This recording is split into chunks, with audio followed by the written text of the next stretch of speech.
Bonjour à tous, aujourd'hui nouvelle vidéo, on va parler du disque dégénératif. Alors avant de commencer, j'ai pas mal de choses à vous dire. Et là je crois que je vous préviens, je pense que la vidéo, elle va être assez longue, ok? Parce que je crois qu'il y a 32 diapos, même s'il y en a, c'est juste des schémas pour illustrer. Et je dois vous dire pas mal de choses. Moi ce que je vous conseille, si vous tombez sur cette vidéo avant de tomber sur... C'était lequel? Celle-là. Donc comment s'adapte le disque intervertébral et comment, enfin le meilleur sport, mais en gros comment le disque il répond au sport. Je vous conseille de regarder ces deux vidéos là pour savoir un petit peu déjà comment ça se passe dans un disque qui est sain, ok. Et ensuite là on va parler du disque dégénératif, ok. Et on va en parler pendant un long moment.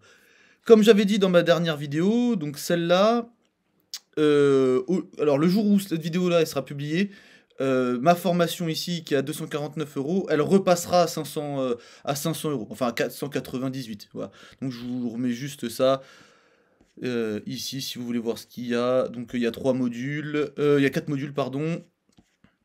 Qui sont découpés chacun en sous-parties avec grosso modo un peu moins de 300 diapos, c'est 275 si on veut être précis.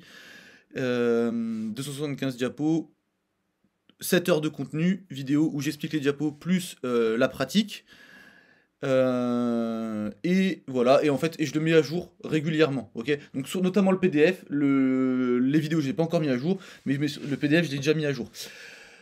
Ensuite, sur ma chaîne pour les souscriptions, parce qu'il y a pas mal de personnes qui me demandent où c'est. En fait, je sais pas si ça marche bien sur téléphone, donc faut aller sur ordinateur et vous allez dans l'onglet souscription ici. Voilà. L'abonnement, il est à 5 euros, il n'y en a qu'un seul. Et ensuite, quand vous allez vous abonner, vous allez avoir sur l'onglet communauté, mais je vous le dis là, en fait, il faut revenir sur Instagram, vous me suivez. Donc c'est Mika Clément, je vous retrouverai, c'est la même photo ici et sur Instagram. Et en gros, vous me donnez votre numéro de téléphone pour que je vous inclue dans le groupe WhatsApp et je vous envoie les PDF des vidéos que j'ai déjà sorties. Alors ça commence l'abonnement il commence ici. Donc je vous envoie celles qui sont sorties et je les mets au fur et à mesure et sur le groupe WhatsApp comme ça on peut échanger. On n'est toujours pas très nombreux pour le moment mais petit à petit ça augmente. Je vous ai tout dit sur ce que je vais dire là. Hop, hop. Je voulais juste vous dire que dans les études que je vais citer aujourd'hui, il y a des études de l'éditeur MDPI, ok. Donc quand je les reconnaîtrai, je vous le dirai. Vous savez qu'il est sur la liste des revues prédatrices et Frontiers aussi. Donc je vous le dirai aussi, ok.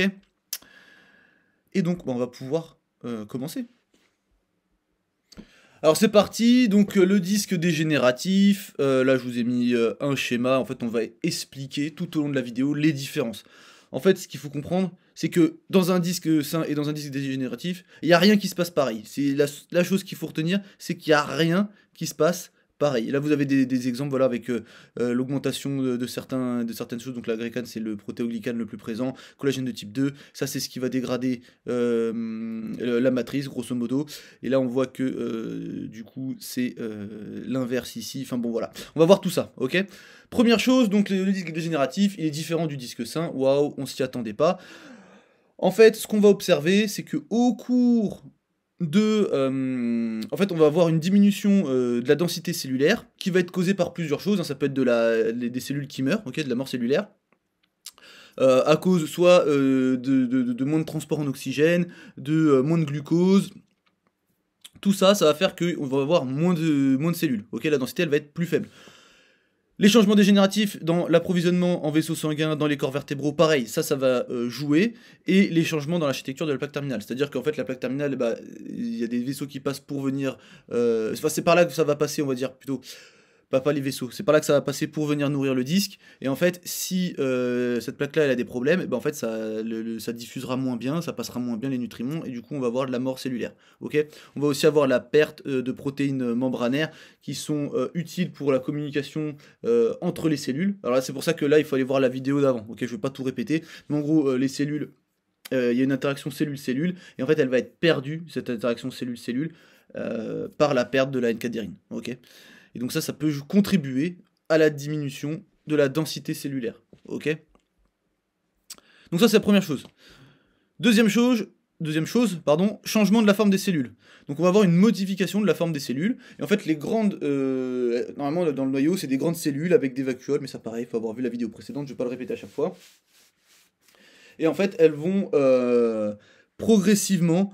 donc il va y en avoir moins, et en fait elles vont ressembler plutôt à des chondrocytes ou des fibroblastes, en gros, mais en général c'est plutôt, ils appellent ça plutôt chondrocyte-like, donc plutôt des cellules qui ressemblent à des chondrocytes. C'est ce qu'on peut voir ici, en fait, là, c'est plutôt les cellules de la notocorde, et puis au fur et à mesure, en fait, on va avoir plutôt des chondrocytes ici. Ok. Donc ça ressemble à des cellules de la notocorde, mais c'est pas des cellules de la notocorde, ok. C'est des cellules qui ressemblent plutôt à des chondrocytes. Ensuite, on va avoir une modification de la matrice extracellulaire. Ça, on va le revoir tout au long de la vidéo. En fait, on va avoir une perte de protéoglycanes, notamment. Donc les protéoglycanes, c'est eux qui captent l'eau et tout ça. Bah, en fait, il va y en avoir de moins en moins. On va avoir une modification de la structure des protéoglycanes. Et ça va se traduire par une diminution de la densité des charges négatives. En fait, il va y avoir... du fait que ce soit chargé électriquement, l'eau va passer plus d'un côté que de l'autre. On va avoir du coup, une diminution de la teneur en eau, une perte de la pression dans le disque, ce qui va compromettre la capacité du tissu à résister aux charges compressives. Okay, et du coup, il va moins résister aux charges compressives, et il va aussi moins bien les redistribuer. Okay, donc ça va changer la mécanique du disque. Ce qu'on va aussi retrouver, en fait, c'est que en fait, le disque il va juste perdre de sa hauteur, ok, et on peut avoir, au niveau de la structure lamellaire de l'annulus, de l'anneau fibreux, une désorganisation des lamelles. Ok. On va avoir donc des modifications de la composition de la structure, notamment diminution de la pressurisation interne, ok, c'est ce que je dis tout à l'heure, et de la hauteur du disque, ce qui va entraîner des charges compressives plus élevées, et qui va les transférer du coup à l'anneau fibreux. Et ça va compromettre la structure de l'anneau fibreux, donc du coup on va avoir des surcharges où on peut avoir donc de la création de fissures ou de ruptures dans l'anneau fibreux, ok. Et on va aussi avoir des changements dans la composition du collagène. Au lieu d'être constitué exclusivement de collagène de type 2 et 9, et en fait, les nucleus pulposus adultes, des personnes de plus de 30 ans, parce qu'en fait, le disque, il vieillit il met très longtemps à atteindre sa maturité, eux, ils vont posséder plus de collagène de type 1 et 3, avec une augmentation du collagène de type 10 dans les disques les plus âgés. Tout ça, en fait, ça va engendrer le remodelage de la matrice et tout ça, ça va générer en fait une pression hydrostatique qui va être réduite. Et en raison des lésions de la matrice extracellulaire, de la dégénérescence cellulaire de la matrice, ça peut être aussi une surcharge prolongée, peu importe. En fait, les forces de cisaillement dans le disque, elles vont augmenter, et les cellules, elles vont cesser de produire des protéoglycanes. Pourquoi? En fait, déjà, il y a plein de choses, mais une des choses, c'est que, vous savez, les cellules, elles répondent à un type de contrainte. Vous appliquez une contrainte, elle va répondre comme ça. Donc par exemple, les protéoglycanes, c'est ce qu'on peut retrouver quand on a des contraintes en compression. Si les contraintes en compression, elles diminuent et qu'on a des contraintes en cisaillement, ça va être un stimulus qui va être différent, et donc du coup, les cellules, elles vont réagir de manière différente. Ok. Et donc lorsque cette situation elle va persister, les cellules elles deviennent cataboliques et elles vont commencer à produire du collagène de type 1 à la place des protéoglycanes. Ok, remodelant le nucleus pulposus gélatineux en un tissu fibreux, et là donc ça va faire un disque dégénératif. Ok. Et ce qu'on va voir aussi, c'est que la teneur en élastine elle va augmenter avec le degré de dégénérescence et avec l'âge dans le noyau et dans l'anneau. Et pour finir sur cette diapo, je vous ai mis, voilà, vous avez la différence aussi entre un disque sain et un disque qui est dégénératif. Donc là, il est hautement hydraté, là, et du coup, là, il y a une perte de hauteur. À l'IRM, ils vont réagir différemment. Voilà, là, plutôt anabolique, là, plutôt catabolique. Protéoglycane et collagène de type 2, collagène de type 1. Là, la pression intradiscale, elle va être élevée. Là, elle va être plus faible. Là, il va pas beaucoup y avoir de force de contrainte en cisaillement, alors que là, il va y avoir des contraintes en cisaillement. Voilà, tout un tas de choses comme ça, ok.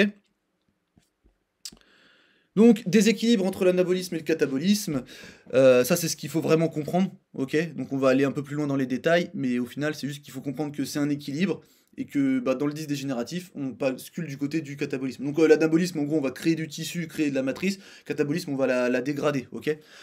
Donc la matrice extracellulaire, elle fournit un support mécanique au disque intervertébral. Et elle est essentielle au maintien de la nature, notamment avasculaire et aneurale du disque sain. Ok, dans le disque sain, pour faire simple, pas de vaisseau, pas de nerfs. Ok. Les protéoglycanes, qui sont un composant primaire, en fait, eux, ils vont retenir l'eau et ils vont contribuer à ce qu'on appelle la pression osmotique, qui est responsable des propriétés en fait biomécaniques du noyau pulpeux. Ok. Si vous avez du mal à comprendre ça, comme je vous dis, hein, mettez pause, allez voir les vidéos d'avant, et après vous revenez sur celle-là, ok? Parce que déjà elle va être longue, si je dois répéter à chaque fois toutes les bases, ça va être un petit peu, ça va vraiment être relou, quoi. Même pour vous à écouter, ça va être relou. Et puis par respect pour les personnes qui ont vu les vidéos précédentes, je vais un peu plus vite. Au début de la dégénérescence, la teneur en protéoglycane, en fait, elle va diminuer progressivement et c'est un signe de dégénérescence précoce. Ok. Le collagène de type 1, il rend les disques, comme on a vu tout à l'heure, plus fibrotiques. Et en fait, les proportions de collagène dans le disque, elles vont changer. La quantité de collagène, elle va rester la même, ok. Mais ce qui va changer, c'est la distribution. Le rapport collagène de type 2 sur le collagène de type 1, il va diminuer. Donc on va avoir moins de type 2, plus de type 1. Donc la fibronectine va augmenter la dégénérescence, en conséquence le disque devient plus fibreux, ça c'est ce qu'on a vu depuis tout à l'heure. L'équilibre entre anabolisme et catabolisme, il est positivement lié au micro-environnement du disque intervertébral, au dialogue cellulaire, à l'activité enzymatique, métabolique et au changement biomécanique. Et tout ça en fait, s'il y a un changement dans un de ces paramètres, ça peut changer l'équilibre qu'il y a dans le disque. Ok.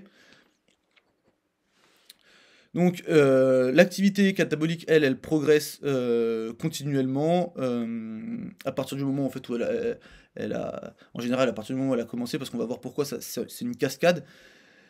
Ça, c'est les protéines, donc les MMP qui vont dégrader la matrice. En fait, donc on en a plusieurs.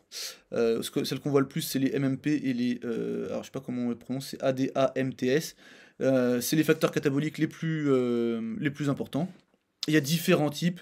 En fait, il y en a certains qui vont dégrader vraiment le collagène, donc les protéines de la matrice, et l'autre qui vont plutôt attaquer l'agrégane, donc c'est le protéoglycane du disque. Ok.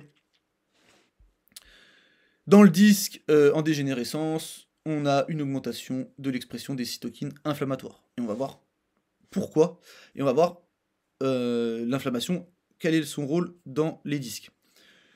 Je finis ça, faut que je pense à vous dire un truc. Les cytokines exprimées par les cellules du noyau, elles régulent à la hausse le remodelage de la matrice impliquée dans la dégénérescence du disque intervertébral. Donc en fait, l'inflammation, elle va augmenter aussi cette désorganisation de la matrice. J'ai fait un choix dans cette vidéo, c'est de ne pas parler de douleur. Ok. Il y a tout un tas de processus ici qui peuvent avoir un impact sur la douleur. L'infiltration des fibroblastes, comme on va le voir. L'inflammation, tout un tas de choses. Mais je voulais pas, parce que j'ai peur que les personnes après... je voulais pas qu'elle soit trop connotée négativement par rapport à la douleur. Ok, là c'est de la mécanobiologie, on parle pas de symptômes, on parle pas de patients. Ok, là on parle de mécanobiologie, on parle de la vie du disque, on parle de la physiologie, on voit ce qui se passe dans le disque, mais c'est tout. Ok, on parle pas de douleur. Les plaques terminales et l'os sous-chondral, ils vont aussi être affectés. Pourquoi? Parce qu'en fait, on va avoir une augmentation de la sclérose de l'os sous-chondral, comme ce qu'on peut retrouver en fait dans de l'arthrose, sur d'autres articulations. On va avoir des modifications de la morphologie de la plaque terminale, de l'os sous-chondral, et tout ça. Et ça peut précéder la dégénérescence du disque. Ça, on le sait. Si les plateaux vertébraux ils commencent à céder, le disque, il lui faudra pas longtemps non plus pour derrière dégénérer. Ok. Et il fait partie. Faut penser aussi que les plaques terminales, elles font partie du disque. Hein, et c'est pas que le noyau et l'anneau. Il y a aussi les plaques terminales. Globalement, la plaque terminale, elle peut être considérée comme une partie importante du disque vertébral, car à partir du moment où il va y avoir des lésions de cette plaque, la dégénérescence, en fait, elle va pouvoir commencer. Ok. Ah bon, là, je vous ai mis des petites choses aussi, mais je vais pas tout lire. De toute manière, les personnes qui sont souscrits, je vous envoie le PDF une fois que ça s'est sorti, et comme ça, si vous pourrez aller un peu plus loin, et si vous avez des questions, on discute. Et en fait, tout est lié dans le noyau. En fait, l'homéostasie au niveau du noyau, elle dépend de l'intégrité des plaques terminales et de l'anneau. Si l'anneau ou les plaques, en fait, ils sont endommagés, bah, le noyau, il va être ce qu'on appelle décompressé, exposé aux cellules inflammatoires extérieures au disque. Et en fait, ça va entraîner une cascade dégénérative. Ok. A l'inverse, si le noyau il est dégénéré, ça va affecter l'anneau et les plaques terminales. Ok. Parce que dans l'annulus, dès qu'on a une réduction de la pression intra-discale, ça va réduire la tension sur les fibres annulaires et ça va augmenter le renflement, soit vers l'intérieur, soit vers l'extérieur, ok, ce qui va augmenter les forces de cisaillement entre les lamelles, ok, ce qui peut enchaîner des laminations, des ponts et des déchirures à terme, ok. En fait, c'est pareil, l'anneau il réagit à certaines contraintes, ok, des contraintes plutôt en tension, il n'est pas fait forcément pour les contraintes en cisaillement. Après, de toute manière, il y aura une adaptation, hein, parce que les charges elles vont changer, mais en gros, voilà, le disque il est parti d'un point, et puis après il va dégénérer pour aller à un autre point, ok. On va aussi avoir une réponse cellulaire qui va être modifiée, ok. En gros, quand on va appliquer une contrainte sur un tissu qui est sain et sur un tissu qui est dégénéré, en fait, il va pas répondre pareil, ok. Par exemple, les cellules de l'anneau fibreux, quand c'est dans un tissu dégénéré, on va avoir une réponse plus pro-inflammatoire à l'étirement, ok, par rapport aux cellules non dégénérées, ok. Et en fait, elles vont être un peu plus réactives à ces contraintes externes, ok. Là, j'ai créé un nouveau mot, les stimulus, ok. Donc en gros, on peut dire, je pense que j'avais dû écrire stimuli à la base, mais on peut dire les deux, hein. On peut dire au pluriel stimuli et stimulus, et je crois que ce qui est recommandé dans l'usage en français, c'est stimulus au pluriel. De plus, les effets bénéfiques de courte durée de l'étirement mécanique observés dans les cellules normales de l'anneau fibreux, ça on sait que ça répond positivement à l'anneau fibreux à la mise en tension, mais en fait on l'a pu, cet effet bénéfique, quand l'anneau fibreux il est abîmé, ok. Et ça, en fait, ça peut expliquer que la mécanotransduction, en fait, elle marche moins bien. Donc, vous vous rappelez, mécanotransduction, non, ça c'est dans les autres vidéos. Donc, la mécanotransduction, elle marche moins bien, ok. Toutes ces études, en fait, donc bah là, à chaque fois, je vous ai mis les études un petit peu partout. Toutes ces études, elles indiquent une rétroaction positive des micro-environnements dégénératifs, donc qui va être médiée principalement par les cytokines pro-inflammatoires. Ça va modifier le remodelage du cytosquelette et la mécanotransduction qui va y être associée, ok. Donc en gros, ce qu'il faut juste savoir, c'est que quand on va mettre de la contrainte dessus, bah, il va pas réagir pareil, ok. On observe une augmentation du transport des fluides et des disques. Donc ça, c'est juste que je voulais, c'était pour faire une comparaison. Il y a les fluides dans le disque, ils se déplacent un petit peu moins après des charges cycliques. Quand le disque il est dégénéré, après il y a 4% d'écart, je suis pas sûr que ce soit significatif, je sais pas, mais je vous l'ai mis quand même. C'est pour marquer juste que les disques ils marchent pas pareil, hein, ok. Rien de plus. Les cellules du noyau qui ont perdu la capacité à former des contacts cellules-cellules fonctionnels et stables peuvent également perdre leur capacité à produire des protéines matricielles spécifiques et des protéines qui vont être liées à la matrice et qui contribuent du coup à l'incapacité d'autoréparation de la matrice vieillissante. En fait, les cellules elles interagissent entre elles pour s'adapter et elles sont aussi liées à la matrice. Et en fait, il faut que toutes ces connexions-là, elles marchent bien pour avoir une adaptation correcte. On a vu tout à l'heure que la connexion cellule-cellule, elle marchait pas. Là, c'est ce qu'on nous répète. Et la communication entre les cellules et la matrice, elle est un petit peu perdue aussi. Donc tout ça fait que le disque, il va s'adapter moins bien. Et donc les cellules de l'anneau fibreux dégénératif, elles semblent avoir perdu leur capacité à réduire l'expression du gène, donc c'est des MMP, et à diminuer l'expression du gène des protéines matricielles. Donc en gros, tout ce qui va manger, hein, grosso modo, les protéines et les protéoglycanes, ça va, leur expression, elle va être augmentée, ok. Et dans les cellules, en fait, ce qu'on se rend compte aussi, c'est que l'interleukine 1 et 4, elles sont pas joué un rôle significatif dans la mécanoréponse au remodelage de la matrice. Et en fait, ce qu'on a en fait une perte de réponse au stimulus. Okay, le disque, il réagit moins, mais c'est ce que je dis depuis tout à l'heure. Lors de compression, tandis que les cellules du noyau pulpeux non dégénératives, en fait, elles, à la compression, elles vont avoir un effet anticatabolique qui va être médié par l'intégrine, ok, on en a déjà parlé aussi. Dans les cellules du noyau pulpeux non dégénératives, la mécanotransduction semble se produire via les récepteurs d'intégrine, alors que les cellules de NP dégénératives pourraient utiliser des récepteurs différents, ce qui explique peut-être pourquoi ça réagit pas pareil, ok. Si on stimule pas le même récepteur, bah, la réaction elle va peut-être être différente.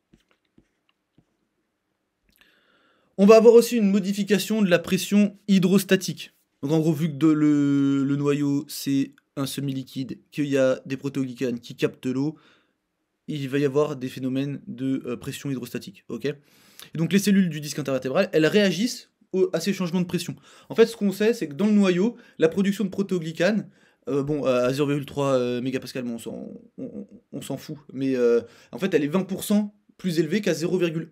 Ok. Donc en gros, il y a une pression idéale qui fait que on va avoir une production de MMP3 qui va être réduite, donc ça mange la matrice, donc c'est bien si on a moins, pour faire simple, et la production d'inhibiteurs tissulaires des métalloprotéines, elle est augmentée, ok.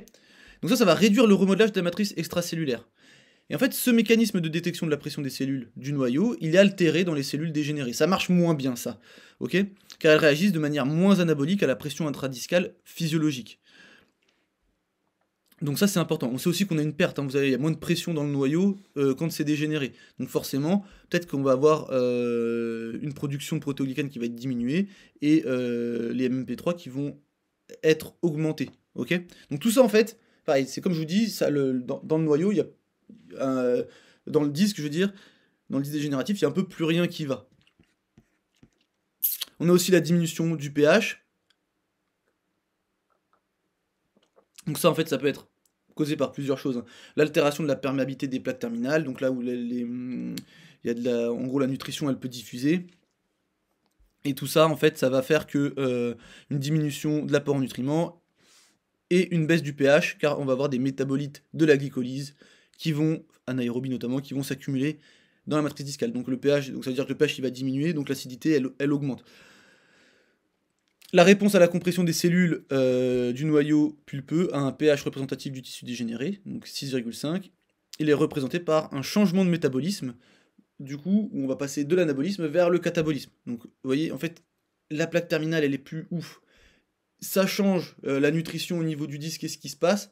Le pH, il change, et ça va être on va être dans le catabolisme. En fait, on voit qu'il y a plein de processus différents qui se mettent en même temps en place, et qui vont faire que on va augmenter le catabolisme dans le disque. Ce qu'on sait aussi, c'est que la mécanosensibilité de l'agrégane, elle était aussi interrompue à un pH acide. Ok. Donc ça, c'est important de le savoir aussi. Ensuite, on va avoir d'autres changements donc, en termes d'osmolarité et d'osmolalité. Alors là, si ces notions-là, pareil, je les ai abordées avant, c'est des notions de chimie. Mais en fait, c'est pareil, c'est juste qu'il faut comprendre, c'est très simple, c'est qu'il y a certaines conditions dans un disque sain, et elles vont être modifiées dans le disque dégénératif, et sa modification dans le disque dégénératif va faire que le disque il va dégénérer encore plus. Donc en fait, les cellules, elles réagissent à la pression osmotique de la matrice extracellulaire, avec toujours une production optimale de protéoglycanes qui a certaines pressions en fait, qui est entre 400 et 500 milliosmoles, mais ça pareil, on s'en fiche. Mais c'est juste que là, on va avoir une synthèse réduite d'agrégane lorsque la pression osmotique en fait, elle va diminuer ou augmenter en dehors de cette plage-là. Une baisse de la pression osmotique, ça va augmenter la production de MMP3 et ça va empêcher l'hypertrophie des chondrocytes nucléaires. Voilà, normalement hyperosmotique, mais ça après voilà. Donc c'est juste que une baisse de la pression, les MMP3 qui mangent la matrice qui augmente, et les chondrocytes qui peuvent pas s'hypertrophier. Les protéoglycanes, comme je vous l'ai dit tout à l'heure, ils ont une charge négative, donc on a ce qui entraîne une pression osmotique qui attire et lie l'eau à la matrice extracellulaire. En cas de dégénérescence, l'agrégane c'est le protéoglycane le plus important, pour ça qu'il est voilà. Il est clivé, il est séparé de l'acide hyaluronique. Et en fait, les fractions de l'agrégane clivées, elles s'agrègent pas, ce qui les rend moins efficaces pour fixer l'eau. Ok. Et donc, il a été constaté que les dommages à l'ADN provoqués, par exemple, par l'hyperosmolalité et les réponses cellulaires au niveau du noyau induites par ce stress génotoxique proviennent très probablement d'altérations du volume cellulaire médiées par l'hypertonicité. Et en fait, si on avance un petit peu ici, si on expose les cellules à une osmolalité élevée, ça va limiter la nouvelle synthèse d'ADN. Et en plus, ça va réduire l'activation par exemple, de certaines kinases ou quoi. Et en fait, tout ça, ça indique que l'hyperosmolalité, ça maintient un faible taux de prolifération des cellules du disque. Okay, alors que les conditions hypoosmotiques, qui caractérisent les disques dégénérés, peuvent être plus propices à une prolifération cellulaire accrue. Voilà, donc en fait, en fonction de si on est dans un sens ou dans un autre, ça va modifier le comportement du disque. Dans le disque dégénéré, on a aussi plus de nerfs et plus de vaisseaux, ça en général c'est bien connu. Donc en fait, quand le disque va dégénérer un peu plus, on va avoir une infiltration des nerfs et des vaisseaux sanguins, ok? Ça, en plus, en fait, donc on a une modification du disque, et le fait que les nerfs et que les vaisseaux ils rentrent dans le disque, ça va encore modifier l'environnement euh, du disque, mais pas de manière, enfin, peut-être pas de manière favorable dans le sens où en gros ouais, ça reviendra pas encore moins vers l'arrière du coup. Parce qu'en fait, on va avoir des cytokines et des facteurs de croissance qui vont arriver, ok, et qui vont influencer encore le renouvellement de cette matrice. Les protéoglycanes dans le disque intervertébral, ils sont, on peut supposer en fait qu'ils agissent comme une barrière à la croissance vasculaire et neuronale dans le noyau. Et en fait, dès que la teneur en protéoglycanes elle va diminuer, bah, l'effet inhibiteur il va diminuer et du coup bah, on va avoir une augmentation de la capacité des vaisseaux sanguins et enfin des capillaires des vaisseaux sanguins et des nerfs à rentrer dans le disque, ok. Et pareil, les fissures en plus qu'on peut avoir dans l'anneau fibreux causées par une biomécanique qui va changer hein, dans le disque quand il change, bah du coup les propriétés biomécaniques elles vont changer aussi. Bah, ça va permettre une néovascularisation, une néo-innervation en raison d'un manque de production des protéoglycanes. Donc en gros, il faut juste regarder comment c'est ici. Et là, on voit qu'il y a plein de cellules. Là, on voit qu'il y en a moins. Ok. Le M, là, ça doit être des macrophages. Donc là, il n'y en a pas. Là, il y a des macrophages. Et là, on voit qu'il y a les nerfs et les vaisseaux qui sont très très très périphériques. Ok. Et bah là, en fait, on voit que ça commence à bien rentrer. Ok. Dans le disque. Ensuite, on a des cellules sénescentes. Ah oui, alors attendez, je vous ai pas dit. Clac, clac, clac. Parce que du coup, devais vous dire quand même quelle étude était de MDPI. Ça, je crois que c'est MDPI. Ça, c'est MDPI. En fait, ça se reconnaît à la police. Hein. Quand vous avez l'habitude de lire. Ah, mais ça, c'est peut-être pris sur. Ah, je me demande si je les ai pas pris au format. Donc, enfin, pas sur le site de MDPI, justement. Mais je crois que ça, c'est MDPI quand même. Ça aussi, c'est MDPI. Parce qu'en fait, je pense, parce que là, on est arrivé là, et ça, je reconnais, ça, c'est Frontier, je pense. Mais en gros, j'ai pris les études quand même parce qu'en fait, même si ça peut être issu de journaux, de revues prédatrices, pour le coup, en fait, tout ce que j'ai pris, ça allait quand même dans le même sens, ok. Donc du coup, il n'y a pas eu des résultats bizarres, de choses bizarres, donc je vous les ai quand même mis, ok. Si plus tard je me rends compte qu'il y avait un problème dessus, bah je vous le dirai. Donc la sénescence cellulaire, qu'est-ce que c'est? Bah, contrairement à l'apoptose, en fait, où c'est la mort de la cellule, les cellules sénescentes, en fait, elles peuvent vivre métaboliquement, on va dire, mais elles s'arrêtent à un moment de la transition du cycle cellulaire, et en fait, elles cessent de se multiplier. Ok. Par contre, elles créent ce qu'on appelle des cytokines et qui vont augmenter le processus catabolique autour d'elles. Ok. Donc des cytokines et même des enzymes de dégradation, et en fait, elles vont contaminer les cellules à côté, grosso modo. Donc les cellules sénescentes dans le disque dégénéré, elles peuvent former des amas de cellules sénescentes. Surtout qu'une cellule sénescente, elle peut attaquer celles qui sont à côté, en gros. Et ça peut provoquer un stress inflammatoire en sécrétant, comme je vous ai dit juste avant, des cytokines pro-inflammatoires. Et ça va accélérer la sénescence des cellules voisines. Ok. Donc la sénescence cellulaire, l'altération de la capacité de réparation, l'augmentation de l'inflammation et l'augmentation du catabolisme, ça va conduire progressivement à la détérioration de ce micro-environnement qui doit être dans certaines conditions pour être propice au disque, mais en fait qui va changer, ok. Et donc on va rentrer dans un processus plus catabolique que anabolique. Et lorsque la dégénérescence elle commence, les interactions entre les composants du micro-environnement se rompent, ce qui entraîne en fait cette cascade de la dégénérescence. Ok. Mais à chaque fois, vous avez vu, il faut que le pH il soit comme ça, il faut que la pression hydrostatique elle soit comme ça, que la pression osmotique elle soit comme ça, il faut que tout soit un peu nickel. Et en fait, on voit que dès qu'il y a un paramètre qui part en cacahuète, ben en fait, ça modifie les choses et en fait, le disque il rentre dans une phase où en fait, il va dégénérer. D'accord. Un autre type de sénescence cellulaire, c'est la sénescence prématurée induite par le stress qui résulte de l'accumulation de lésions au niveau de l'ADN de la cellule et de l'ADN des mitochondries. Donc, enfin, du coup, en fait, on va avoir ce stress là. Et en gros, les cellules qui vont être soumises à ce stress, elles vont développer un phénotype sécrétoire associé à la sénescence qui entraîne une sécrétion de grandes quantités de cytokines inflammatoires et de protéinases matricielles qui vont provoquer un effet catabolique sur les cellules voisines et sur l'OCM, favorisant ainsi la dégénérescence.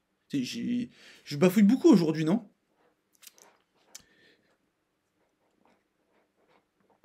En fait, j'essaye d'être simple. Le PDF, je l'ai fait assez compliqué. J'ai mis pas mal de choses dedans. Comme ça, ceux qui l'auront, vous pourrez aller vraiment plus loin. Mais du coup, j'essaie d'aller plus simplement dans ce que je dis. Et des fois, je me dis, ah, peut-être là, je vais trop loin, donc j'essaie de repartir en... Ouais, c'est... Bon, vous me direz si ça a été... C'était compréhensible comme vidéo. Des dommages à l'ADN, donc en fait, les protéines et les autres macromolécules, elles peuvent être dégradées et remplacées. Mais c'est pas toujours le cas, enfin c'est pas le cas d'ailleurs de l'ADN, ok?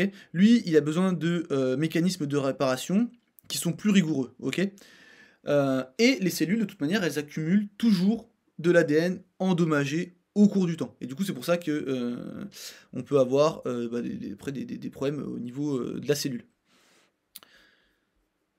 Et voilà, donc là, on peut avoir des défauts héréditaires dans les mécanismes de maintenance du génome qui peuvent conduire à une variété de maladies avec une dégénérescence accélérée. Donc en fait, si vous avez des gènes qui réparent pas bien par exemple qui réparent pas bien l'ADN ou qui le maintiennent moins bien au niveau de votre disque, bah, peut-être que ça peut générer justement des problèmes de disque qui vont être peut-être héréditaires. Donc il a également été démontré que l'hyperosmolalité induit des lésions à l'ADN. Toujours pareil, modification du milieu, ça tape quelque part. Le stress nutritionnel, c'est aussi un autre facteur.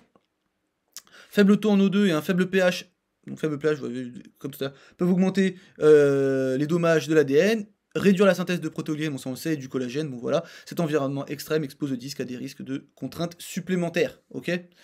Les lésions de l'ADN contribuent également à la rupture de l'anneau fibreux par apoptose et altération de l'intégrité avec hernie au niveau du noyau. Voilà, on peut souffler un petit peu. Comme ça, on voit que c'est juste pour vous montrer la différence entre un disque qui est sain et un disque qui est plus sain. Ok. Qu'est-ce qu'on peut voir? On va pas tout faire, mais par exemple, on voit que là, les vaisseaux, bah, là, ils vont plus loin. Là aussi, hein, ils s'arrêtent ici et là, ils montent. Là, les plaques cartilagineuses, bah, ça va, là, elles sont calcifiées, mais elles sont plus très belles. Là, les cellules de la notocorde ici, bah, elles ont disparu. Là, il n'y a pas de macrophages. Hein, les macrophages ou les cellules immunitaires, elles sont là, bah, là, il n'y en a pas. Et là, il y en a. Ok. Et en fait, après, c'est des voies moléculaires, on va pas toutes les faire. Mais voilà, ça, TGF-bêta, normalement, vous connaissez hein, sur son impact sur les cellules du tissu conjonctif, si vous avez regardé les vidéos précédentes. La néovascularisation, ok. Donc là, en fait, avec vous voyez, le VGF, par contre, là, il n'y en a pas. Ok. Et là, il n'est pas inhibé. Et en fait, s'il n'est pas inhibé, ben, on va avoir de la croissance... parce que c'est un facteur de croissance vasculaire. Donc en fait, là, s'il est inhibé par l'agrégane, comme on a vu tout à l'heure, ou l'agrégane, je sais même pas comment on dit, et ben en fait, là, il est plus inhibé parce qu'il y a moins de protéoglycanes, on l'a vu, hein, il y a moins de protéoglycanes. Le collagène de type 1, lui, il augmente, alors que ici, en fait, voilà, la type collagène de type 2. Donc en fait, il y a pas mal de choses qui se font. Par exemple, là aussi, nutrition, hop, bah là, bof, moyen, ok. Donc tout ça, en fait, ça nous permet de voir qu'est-ce qui se passe un petit peu dans le disque, ok. Et en gros, donc là par exemple, vous voyez le pH, l'hypoxie, le fait que ce soit vasculaire, les hautes pressions, tout ça, en fait, c'est changé. Voilà, déséquilibre, anabolisme, catabolisme. Là, une biomécanique qui change, l'apoptose, de la sénescence, à cause de la réponse inflammatoire, de l'apoptose, de la sénescence, voilà, tout ça, ok. Avec là une belle matrice ici, et là une matrice qui se barre en cacahuète. Ok. Le rôle des macrophages. Donc les macrophages, c'est une cellule immunitaire. Donc parmi les changements associés à la dégénérescence du disque intervertébral, on retrouve la perte de hauteur du disque. Bon, ça je l'ai déjà dit, la dégradation de la matrice extracellulaire. En fait, toutes les études elles disent un peu la même chose. J'ai essayé de bien faire partie par partie, mais bon, des fois il y a des trucs qui sont redondants, mais comme ça vous permet de bien retenir. L'infiltration des nerfs et des vaisseaux sanguins, et on a l'invasion des cellules inflammatoires. Ok. Et là, pareil, en fait, on va avoir une cascade entre certaines choses. Ok. Donc, quelle que soit l'étendue de l'invasion vasculaire, un état inflammatoire chronique et des niveaux élevés de cytokines pro-inflammatoires et de chymokines produites par les cellules du disque intervertébraux caractérisent le processus dégénératif. J'ai vraiment du mal à parler. Les cytokines inflammatoires, elles favorisent une réponse catabolique, ça vous le savez, entraînent une perte de matrice, une apoptose, production de neurotrophines, infiltration de cellules immunitaires, notamment les macrophages, dans le disque, ok. Et en fait, le fait qu'il y a une inflammation, le fait qu'il y ait une inflammation, les macrophages ils vont arriver, les faits que les macrophages ils vont arriver, ça va augmenter l'inflammation. Ok, donc vous voyez un petit peu ce cercle-là. Et donc chez l'homme, les niveaux de macrophages sont positivement associés à la dégénérescence du disque dans le nucléus pulposus et de la plaque terminale. Je peux vous dire aussi que c'est associé à la douleur, mais comme je vous dis, on parle pas de douleur ici. Ok, les macrophages ils participent à la dégradation et au remodelage de la matrice extracellulaire. Donc il y avait déjà un remodelage de la matrice extracellulaire, et maintenant les macrophages ils arrivent et ils participent eux aussi. Ok, donc eux, ils vont produire des MMP et aussi celles-là, donc les ADAMTS, donc celles qui dégradent les protéines comme le collagène et celles qui dégradent les protéoglycanes. Et donc les macrophages, ils peuvent participer à des mécanismes pathologiques, voilà, qui vont jouer en fait sur l'homéostasie et ce déséquilibre en fait qui va se faire entre le catabolisme et l'anabolisme. Je crois qu'il nous reste encore pas mal de diapos, mais il y a pas mal de diapos à la fin, c'est pour aller plus vite. Là, ici, je vais pas tout vous lire. Ce qu'il faut retenir, c'est que ils s'infiltrent. Alors, ils peuvent venir de différents endroits, les macrophages, mais là, c'est vraiment du... Là, c'est de la culture G. Hein. Ça, ils peuvent provenir du foie ou de la moelle osseuse, ok ? Et en fonction de ce qui va se passer à un moment ou à un autre, en fait, ils vont pouvoir se transformer en ce qu'on appelle M1 ou M2. Les macrophages M1, eux, ils sont plutôt inflammatoires, et les macrophages M2, eux, ils sont plutôt anti-inflammatoires. Bon, là, il est marqué alternative, mais dans cette étude-là, ils disent clairement anti-inflammatoire, et je trouve que c'est plus simple anti-inflammatoire. Peut-être en voulant simplifier, je dis une bêtise, mais a priori, je suis pas trop dans le faux, parce que juste après, c'est ce que ça confirme. Dans les disques intervertébraux jeunes et sains de l'adulte, en fait, on a des molécules, ça c'est la ténomoduline, bon, on s'en fiche, sont fortement exprimées, ce qui inhibe l'infiltration des immunocytes et celle des vaisseaux. Donc en gros, on a comme l'agrécan, en fait, ça empêche les vaisseaux de rentrer, et en plus de ça, on a des molécules qui font que le système immunitaire ne peut pas rentrer. Une fois que les conditions dégénérées elles sont installées avec l'intégrité structurelle et l'homéostasie qui vont être perturbées, les monocytes et les macrophages, ils vont pouvoir rentrer. Ok ? La diminution de l'expression des protéoglycanes et des collagènes dans les tissus intervertébraux dégénérés, ça va compromettre la capacité à résister à l'angiogénèse et à l'infiltration des macrophages. Donc en fait, ils vont pouvoir arriver, ok, les vaisseaux sanguins et les macrophages. Donc les macrophages, ils peuvent rentrer. En plus, ils viennent à partir des vaisseaux sanguins qui sont nouvellement formés. Voilà, et ils vont agir en plus, eux, en tant que médiateurs provascularisants du DIV. Ok ? Donc, en fait, ça fait une rétroaction positive.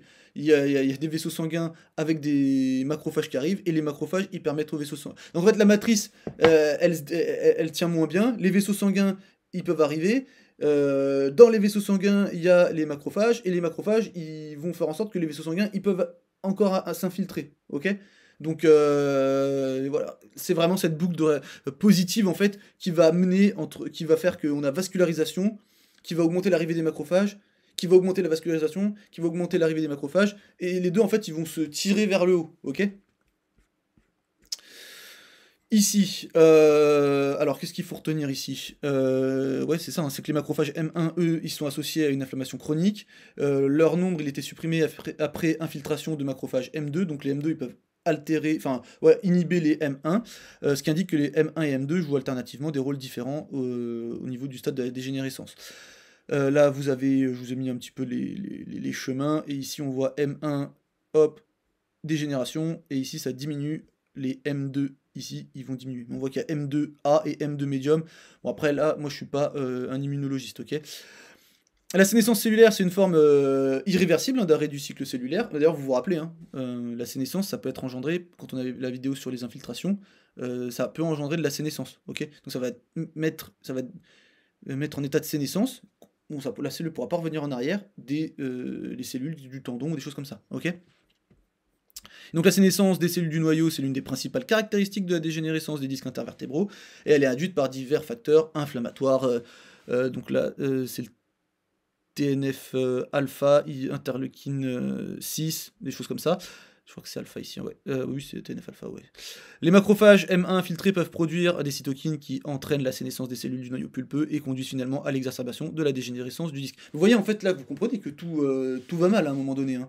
Tout fait en sorte que qu'une fois que le disque il est en train de dégénérer, en fait, tout fait il s'engage dans une voie, et a priori, pour aller dans l'autre sens, ça va être compliqué. Et pourquoi, en fait, il s'est d'utiliser toutes ces voies-là? Parce qu'en fait, là, je vous parle pas des traitements, des choses comme ça, mais parce qu'après, eux, les chercheurs ou quoi, ils cherchent des traitements pour faire en sorte que ça reparte en arrière, ou inhiber au moins, empêcher que ça aille plus loin, ou voilà, ok? De plus, une étude précédente a démontré que les macrophages M2 ils produisent du TGF-bêta. Ah mais voilà, c'est pour ça que je doutais. C'est pour ça que je doutais. Ici, il y a un... Ici, est-ce que c'est bêta ou alpha? C'est peut-être bêta finalement. Bah, faudra aller lire ici. Je sais plus. TGF-bêta est du facteur de croissance analogue à l'insuline, ce qui améliore l'expression, on s'en fiche, pour promouvoir la réparation du cartilage plutôt dans l'arthrose, dans l'ostéoarthrite ou des choses comme ça. Voilà. Et en gros, bien que les macrophages M2 soient présents dans les plaques terminales du cartilage dans les disques dégénérés, leur rôle dans les plaques terminales du cartilage n'a pas été étudié, parce qu'on ne connaît pas tout encore. Le stress oxydatif, encore un truc en plus qui fait que dans le disque tout va mal. L'inflammation oxydative est considérée comme l'une des principales causes de dommages moléculaires par le biais de facteurs de stress exogènes et endogènes. En fait, donc il y a les produits finaux de la glycation avancée. Le stress oxydatif, ça peut être tout ce qui est en rapport avec les espèces réactives de l'oxygène. Bon voilà, en gros, la dégénérescence du disque et de l'anneau fibreux, ça va développer des fissures. Fissures, donc néovascularisation, ça va entraîner une augmentation de la tension d'oxygène, renforçant le stress oxydatif. Ok. Les espèces réactives de l'oxygène nuisent à l'homéostasie structurelle et fonctionnelle du disque en causant des dommages aux lipides. Et on revient aussi à l'ADN et aux protéines. Donc en gros, ça vient niquer un petit peu tout. De plus, il a été démontré que les cytokines pro-inflammatoires entraînent une surproduction de ces espèces réactives de l'oxygène. Donc on a de l'inflammation qui va créer du stress oxydatif, et ainsi de suite. Ok. Et donc les espèces réactives de l'oxygène sont également connues pour former des boucles de réaction positives qui augmentent la production d'espèces... Donc ça augmente la production d'espèces réactives de l'oxygène, donc d'oxydants, on va dire, augmente la production d'oxydants, ok. Et on a aussi le dysfonctionnement des mitochondries, qui est une source de production excessive d'espèces réactives de l'oxygène. Et donc en fait, leur rôle dépend des mitochondries, et ça a été décrit dans diverses cellules discales, et en fait c'est la suite ici, c'est que le dysfonctionnement mitochondrial, il a un rôle aussi à jouer dans les problèmes de disque. Qu'est-ce que ça veut dire? Ça veut dire que l'épreuve montre que le stress oxydatif, en tant que cause et ou conséquence du dysfonctionnement mitochondrial, est l'un des principaux moteurs du vieillissement et des maladies liées au vieillissement. En fait, on va avoir des fois la morphologie des mitochondries qui va être anormale, donc elles vont changer de couleur, il va y avoir des cristaux dedans qui vont se former, ou des corps dedans, enfin bon, elles vont changer, la masse des mitochondriales elle va être réduite, la respiration mitochondriale elle va être renforcée, dans les cellules de l'anneau fibreux humain provenant de disques dégénératifs. Et en fait, ça va engendrer plein de choses, ça. Le dysfonctionnement des mitochondries, ça va augmenter l'apoptose, ok? Sachant que l'apoptose, c'est un des facteurs qui va conduire à la réduction de la densité cellulaire. Dysfonctionnement mitochondrial et métabolisme de la matrice extracellulaire. En fait, si on regarde ici, la dégénérescence due à une protéolyse accrue des composants de la matrice, y compris l'agrégant et le collagène de type 2, médiés par des enzymes cataboliques, comme les MMP et les ADAMST, et étroitement liés au dysfonctionnement des mitochondries dans les cellules du disque intervertébral. En fait, qu'est-ce qu'on apprend là? C'est qu'il y a pas mal de choses qu'on a vues depuis tout à l'heure, apoptose, le métabolisme au niveau de la matrice extracellulaire, et tout ça, en fait, qui vont être liés au dysfonctionnement des mitochondries, ok. Rôle du métabolisme énergétique mitochondrial dans la dégénérescence du disque intervertébral. Donc, l'entretien de la matrice extracellulaire dans le disque intervertébral est un processus à forte demande d'énergie qui nécessite la consommation de glucose et d'oxygène pour produire de l'ATP. Sauf qu'on a moins d'ATP dans les disques dégénératifs, ok. Et les rôles de la dynamique mitochondriale et de la mitophagie dans la dégénérescence des disques intervertébraux. En gros, on a une dynamique mitochondriale et une mitophagie qui va être déséquilibrée. Okay, donc la mitophagie, grosso modo, c'est la perte de mitochondries, voilà, et cette perte de mitochondries va faire que on va avoir tous ces cascades-là, en fait. Hein. Une apoptose, la matrice qui va être modifiée, et tout ça. Donc il y a un rôle des mitochondries qui est assez important. Et ensuite, on arrive à l'inflammation, et en fait, en gros, l'inflammation, on va reprendre tout ce qu'on a déjà dit avant, et en fait, elle va jouer un rôle sur chaque étape. Mais j'ai déjà dit un petit peu avant, donc ça va vous sembler hyper logique. Hein. Donc l'inflammation, c'est généralement considéré comme une réponse de l'organisme à des stimulus nocifs, tels que des infections, des lésions tissulaires, mais ça vous le savez. La dégénérescence discale, elle se caractérise par l'apparition précoce d'un milieu inflammatoire, sévère, à la fois à l'intérieur du disque en dégénérescence et dans l'espace péridiscal. Ces médiateurs inflammatoires, ils sont produits par les cellules résidentes dans le disque intervertébral, ainsi que par les cellules immunitaires circulantes qui vont venir s'infiltrer à l'intérieur du disque. Ok, et la présence des cellules immunitaires productrices de médiateurs inflammatoires dans le disque intervertébral, qui ne contient pas de population de cellules immunitaires résidentes dans les conditions physiologiques, augmente l'inflammation à l'intérieur des disques. Mais ça, c'est ce qu'on avait vu tout à l'heure aussi. Il a été démontré que l'apparition de cet environnement inflammatoire sévère à l'intérieur du disque en dégénérescence, ça va déclencher une série de réponses pathologiques, telles que la dégradation de la matrice, waouh, c'est ce qu'on a déjà vu, la sénescence, waouh, c'est ce qu'on a déjà vu, l'apoptose, waouh, c'est ce qu'on a déjà vu, la croissance nerveuse, waouh, c'est ce qu'on a déjà vu, la croissance vasculaire, waouh, c'est ce qu'on a déjà vu, qui conduisent finalement à une dégénérescence massive. Et en fait, donc du coup, l'influence des médiateurs pro-inflammatoires sur la dégradation de la matrice du disque, donc forcément, ça va augmenter la dégradation du disque, de la matrice, je veux dire, ça va augmenter la sénescence et l'apoptose, et ça va augmenter l'innervation et la vascularisation. Donc en fait, j'espère que vous avez bien compris cette espèce de cercle vicieux, en fait, où on va avoir un environnement inflammatoire qui va s'installer, mais l'environnement inflammatoire va faire qu'on va avoir tout un tas d'autres trucs qui vont se développer, qui vont eux-mêmes créer de l'inflammation, ok ?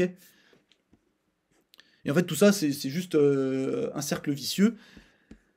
Oui, il reste la partie bioméca, et après je crois qu'on a fini. Donc on a une pression tradiscale qui est essentielle au maintien du comportement biomécanique du disque, sauf qu'en fait on va avoir des changements. On sait que la compliance axiale elle va être réduite, le renflement radial il va être augmenté. On va avoir une perturbation de la distribution des contraintes que l'on retrouve dans le disque dégénéré, hein, ça va plus se répartir pareil. Cette perturbation de la répartition des contraintes génère des concentrations de contraintes à certains endroits, ce qui va augmenter le risque soit de fracture des plateaux vertébraux, par exemple, de choses comme ça. Cette réduction de la pression intradiscale, ça va entraîner une augmentation des contraintes de cisaillement dans le nucleus pulposus et l'anus fibrosus lors de la compression axiale. Il n'y aura plus que des forces de compression avec une bonne répartition, il va y avoir des forces de cisaillement. Et en fait, ces forces de cisaillement vont dégrader aussi un petit peu la matrice. Les changements qui en résultent dans le comportement en flexion et en torsion du segment de mouvement peuvent encore augmenter les contraintes de cisaillement dans le noyau et le remodelage de la matrice extracellulaire. Donc c'est l'anneau il est un peu dégénéré, le disque pardon, la biomécanique elle change, ce qui va accélérer la dégénérescence.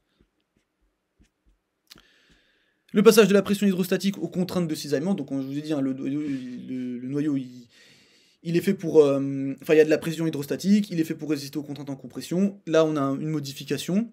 Et donc, en gros, au niveau mécanobiologique, ça va avoir un effet sur les chondrocytes du noyau. Et en fait, l'augmentation de la contrainte de cisaillement augmente la production d'oxyde nitrique, ça on n'avait pas encore vu, par les chondrocytes. Et l'oxyde nitrique, c'est un métabolite réactif de l'oxygène, donc on revient dans le stress oxydatif, qui réduit la protection de protéoglycanes et augmente l'apoptose dans le cartilage et le disque intervertébral. Toujours ce cercle vicieux, en fait, hein. Donc là, vous avez tout un tas de facteurs qui peuvent jouer sur la dégénérescence du disque. Donc on a la dégénérescence du noyau et de l'anneau fibreux ici, l'altération de la biomécanique, le stress oxydatif, les dommages à l'ADN et la sénescence cellulaire. Ici, en fait, ce qu'on voit, c'est qu'on passe d'une... on a en fait des... Voilà, par exemple, si on part d'ici, les cellules, on va partir des cellules de la notocorde vers des chondrocytes. On va passer de l'anabolisme au catabolisme. La matrice, elle va changer, ce qui va changer la biomécanique, ce qui va changer les forces, ce qui va changer les cellules, ce qui va changer... Et en fait, on va avoir un cercle vicieux ici. Là, comme ça, vous avez tout un tas de facteurs, ok, sur qu'est-ce qui va faire que ça va changer. Par exemple, la génétique, le stress mécanique, l'âge, un trauma, l'environnement, on voit tout un tas de choses. On va avoir des changements morphologiques, donc des ruptures, des hernies, des calcifications, peu importe. Des médiateurs inflammatoires qui vont augmenter, et après on va avoir une réponse pathologique qui va mener à un disque qui va dégénérer. Là, c'est la partie sur le stress oxydatif, ok. Et en gros, voilà, vos disques, en gros, ils sont tout bien au début, et puis après, en fonction de certaines choses, donc on a vu qu'il y avait plein de facteurs, et ils vont vieillir et ils vont se modifier, ok. On va s'arrêter là. J'espère que la vidéo elle vous a plu, elle était un peu longue. Voilà. Bah, après, moi, c'est mes réflexions personnelles, donc là, vous pouvez quitter la vidéo. Mais ouais, c'est toujours pareil. Est-ce que la question que je me pose, et j'ai pas forcément la réponse, et ou peut-être qu'il y a des gens qui ont déjà la réponse, mais peut-être que je réfléchis. Avec cette impression que est-ce que c'est vraiment pathologique ce qu'on retrouve dans l'évolution du disque? Est-ce que le disque il est censé être tout beau, tout propre, quasiment toute la vie, grosso modo? Parce qu'on voit qu'il peut dégénérer assez jeune. Ou est-ce qu'en fait il a une croissance particulière et puis à un moment donné, bah, la dégénérescence, ça fait partie de son vieillissement naturel. Voilà, c'est la question de fin de vidéo, j'ai pas les réponses. Ça se trouve, il faut qu'il reste le plus clean possible tout le long de la vie.